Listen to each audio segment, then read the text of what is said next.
आजाद भारत का सबसे बड़ा कत्लेआम था वो।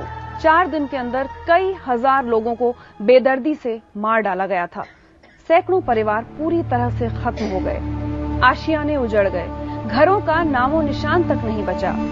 खौफ के वो 4 दिन और इंतजार के ये 25 साल। इंतजार इंसाफ का, सिर्फ और सिर्फ इंसाफ का।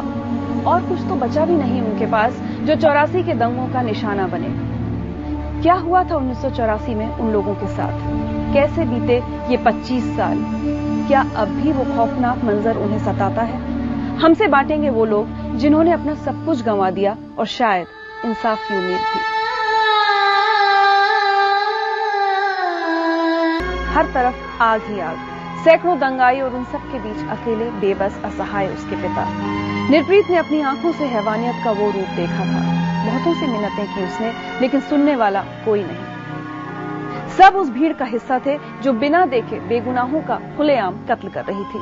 भीड़ उसकी तरफ भी बढ़ी, पर किस्मत ने उसे बचा लिया। लेकिन जिंदगी भर के लिए ऐसा दर्द दिया कि मैथमेटिक्स ऑनर्स की वो होशियार छात्रा उग्रवादी बन गई। अभी मैंने अपने फादर की तस्वीर देखी है, अपने घर की फैमिली का देखा तो फिर याद तो आता ही है।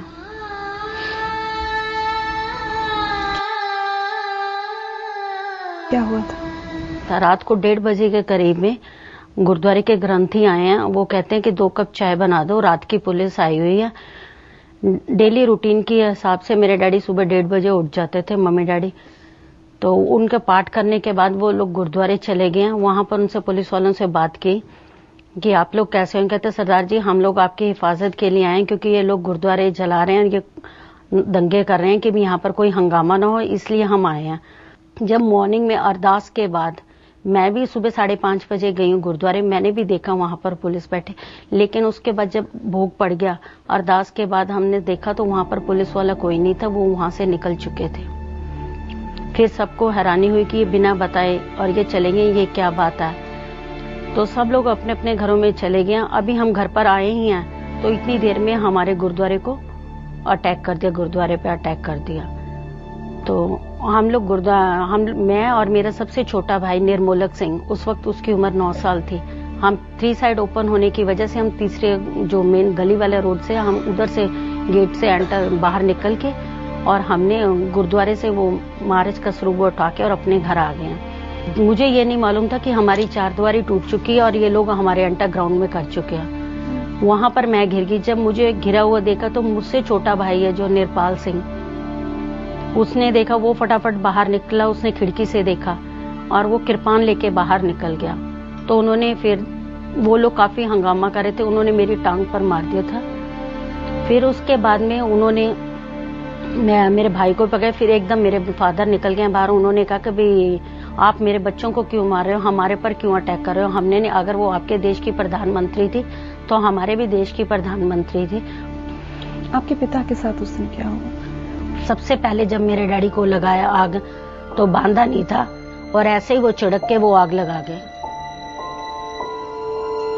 सेकंड फिर थोड़ा सा मैं, क्योंकि मेरे को इतना नहीं मालूम था, वो थोड़ी दूरी गए। मैंने कहा डैडी भाग गए, वो चले गए आगे, आप दौड़ाओ। तो मेरे साथ में नाला लग जाया। जब मैं घर पर आई देखा कि हमारे घर को आग लगी हुई है, पुलिस वाले हमारे घर पे गेट पे खड़े हैं, मेरी मम्मी बेहोश पड़ी हैं। मुझे मेरे भाइयों का भी नहीं मालूम था कि मेरे भाई कहाँ पर। और हमारे जो घर के पास में साथ वाला घर है वो भी सिख फैमिली थी, वो एयरफोर्स में थे। उन्होंने मेरे छोटे भाई को ड्रेसअप करके फ्रॉक पहना के और मेरी ही फ्रॉक पहना के मेरे भाई को लेके गए हैं और फाटक के पास उन्होंने एयरफोर्स स्टेशन से गाड़ी लेके आए। उस गाड़ी में मैंने अपनी मम्मी को बिठाया जलते हुए। बहुत गुस्सा भर गया था उसके बाद आपके मन में? हाँ, बदला लेना था। बिल्कुल। That time then afterward I have done, due to feeling of revenge, I have done a marriage with a militant also. उग्रवादी संगठन के संपर्क में कैसे आई, कैसे मिली? 85 में जब ये इन्होंने मुझे बहुत, 84 के बाद एग्जाम्स हुए, 85 में मैं यहाँ पर थी तो मेरे को इन्होंने बहुत तंग किया। 2-3 बार मेरे ऊपर हमला भी हुआ। तो मेरे जो ताऊ चाचा थे, हम लोग गुरदासपुर डिस्ट्रिक्ट से बिलोंग करते हैं, तो उन्होंने कहा कि भाई अगर ये बात होगी तो हम बहुत परेशान हो जाएंगे, तो हम इसकी मैरिज कर देते हैं। तो मेरी मदर ने बोला कि मैं इसकी मैरिज नहीं करूंगी, अभी ये पढ़ती है, इसको पढ़ने दो। तो फिर और डिसाइड किया कि अभी इसे पंजाब डालेंगे। तो फिर मैं पंजाब में, मुझे हॉस्टल में डाल दिया था जालंधर में। वहां पर मेरे मन में एक गुस्सा सा आ गया कि एक तो मेरे इन्होंने फादर को जला दिया, घर जला दिया, उसके बाद में ये लोग मुझे मेरी मदर के साथ रहने नहीं दे रहे।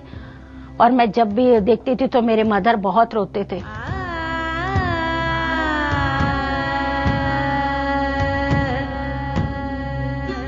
ब्रदर मेरा छोटा था, 13 ईयर्स ओल्ड था तब। तो मेरे मन में तब बहुत खुंदक थी कि भी मैंने ये किया कि मैंने बदला लेना। और जिस वजह से मैं बनी, वो उस वजह से मुझे 8.5 साल और उसके बाद 11 साल मुझे अंदर रहना पड़ा। और जिसने सब किया और उसके ना, वो आज तक भी शरेआम घूम रहा है, उसके ऊपर केस तक नहीं रजिस्टर्ड हुआ। 9 साल जेल में रही हैं आप? हाँ जी। जेल में क्यों डाला गया आपको? टाडा में, because of my husband, he was a militant. कभी याद आता है ये सब कि कहाँ मैं मैथमेटिक्स ऑनर्स की स्टूडेंट थी, मैं होशियार थी पढ़ाई में, बहुत कुछ कर सकती थी जिंदगी में, बड़े बड़े सपने देखे होंगे शायद आपने भी दूसरे बच्चों की तरह। बिल्कुल। वो मेरे साथ तो जो हुआ इवन मैं अपने बच्चों को वेल सेटल नहीं कर पाई। जो मैंने अपनी जिंदगी में देखा, जैसे मैं पढ़ाई कर चुकी हूँ, मैं इतनी अपने बच्चों के नहीं प्रॉपरली कर पा रही, क्योंकि मुझे सेटल होने का मौका ही नहीं मिला। I have to go prison. और उसके बाद में कैसे मैं कर सकती थी? केसेस पे बहुत पैसा लगा, वो भी मेरे पेरेंट्स, मदर ने ही लगाया। बेटे के लिए बुरा लगता है? उसके बचपन के कई साल जेल में गुजर गए। एक्चुअली मैंने उसे कुछ बचपन इम्प्रिजनमेंट भी नहीं है। कैसे बीते हैं ये 25 साल? बस अभी भी तड़प तड़प के ही दिन निकाल रहे हैं। ये हम इंसानों की जिंदगी थोड़ा सी रही हैं। ये तो है नहीं है कि कभी घर में फादर की बात ना चलती हो या ना हो, जिसने कभी कुछ देखा ना हो और फादर ही सब कुछ करते हो।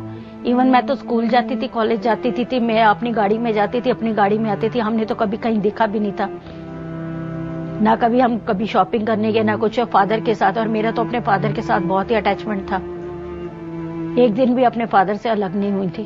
और एकदम 25 साल हो गया अलग होते हुए, तो महसूस क्यों नहीं करूंगी? वो भी ऐसी मौत, और वो भी मैंने अपने सामने देखी चलते हुए।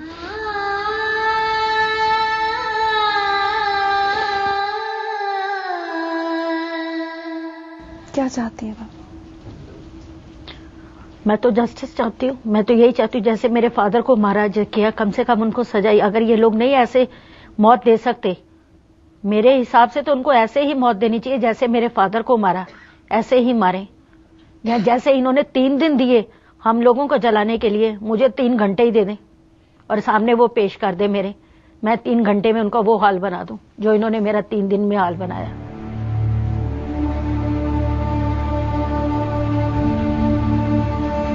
निर्प्रीत जी की आंखों में जो आंसू हैं, उनसे उनका दर्द और उनकी बातों से उनका गुस्सा साफ झलक रहा है। और शायद ये गुस्सा हम में से किसी के भी दिल में होता अगर हमने वो सब कुछ सहा होता जो इन्होंने सहा है। निर्प्रीत ने जो गलती की उसकी सजा ये भुगत चुकी है। 9 साल जेल में गुजारने के बाद ये बरी भी हो गई। लेकिन वो जिन्होंने एक सीधी सादी लड़की को उग्रवादी बनने पर मजबूर किया, आखिर उन्हें सजा कब मिलेगी?